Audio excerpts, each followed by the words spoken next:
حسام، هلا. اذا جاك مستثمر وقال لك بدي استثمار مضمون شو بترد عليه؟ مبدئيا مفيش حاجه اسمها استثمار مضمون ابدا خالص، بس في حاجه اسمها استثمار ذكي مبني على ارقام وعلى حقائق وعلى فهم ومعرفه للسوق.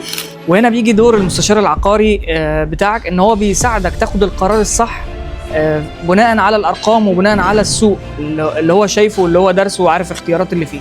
طب ازاي؟ بيركز على 3 محاور اساسيه: الموقع، ومش ضروري يكون الموقع ده يكون عشان يكون برايم ان هو يبقى قريب مثلا من برج خليفه او قريب من معالم معينه مشهوره يعني، ولكن عادي ان انت مثلا تاخد في منطقه بعيده ولو ده بيخدم هدفك الاستثماري.